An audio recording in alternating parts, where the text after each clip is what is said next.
Hey, it's Rachel, and I want to give you a couple of powerful tips for how you can prevent yourself from losing your calm if your children keep doing things over and over that frustrate you. So, for example, maybe you have kids and you tell them to clean up after themselves in the kitchen, but every time you go into the kitchen, you see their plates and their dishes still sitting on the table. Or maybe you have children and you ask them to go to bed at night, and instead of calming down and slowing down to get ready for the bedtime process, they just get more riled up.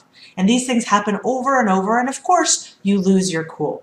And a lot of parents will say to me, you know what, Rachel, I could stay calm if my kids just did what they were supposed to do. But I don't want you to give away so much of your power. I don't want you to say that your mood depends on your 2-year-old or your 8-year-old or your 16-year-old. The truth is that you can learn to stay calm no matter what your kids are doing. And if you're calm, you're actually more likely to get them to do what they're supposed to do. So how do we do this? Well, there are a couple of things I'm going to tell you, and I will tell you that the first tip is a little bit harder than the second one, but it's certainly possible. So let me start by saying that it's not actually the situations that we're in that get us upset.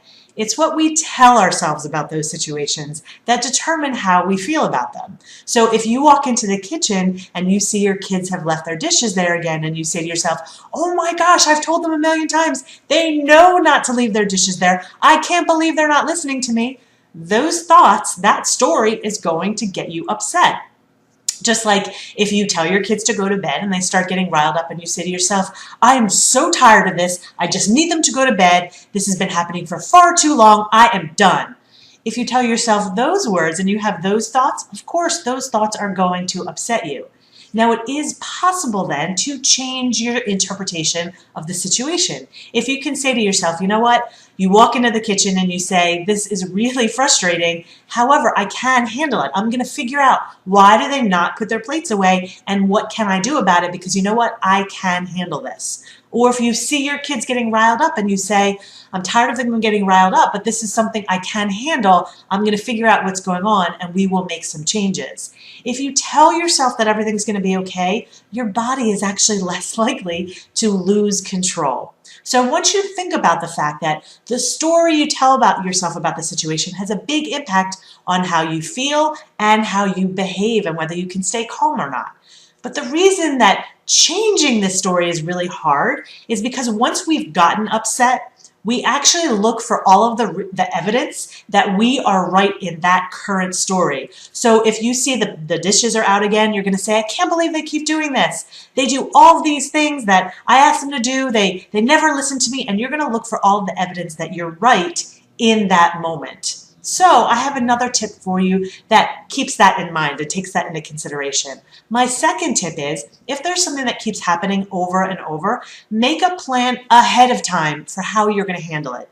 So when you're not filled with this anger or frustration, say to yourself, you know what, that behavior upsets me. And next time I see that my kids have left their plates out, I will blank. And fill in the blank with something that you can do, something that is in your control. Don't give so much control to your kids. You decide what's in your control to do about it. If you see your kids getting riled up at bedtime, say, the next time they get riled up, I will, and find something that's in your control and follow through with it. So it's really important to understand that you do have some control over how you respond, especially if you think about it ahead of time when you're not in this place where you're looking for all of the evidence that you are right. So of course it may be helpful to know, why are your children not putting the plates away? Why are they not going to bed? And of course I can help you with that. You can email me at rachel@bailey.com or join my solutions-focused parenting community where all I do is talk about why your kids are doing what they're doing and how you can help. If you have any questions, feel free to reach out to me. In the meantime, I look forward to seeing you next time. Take care.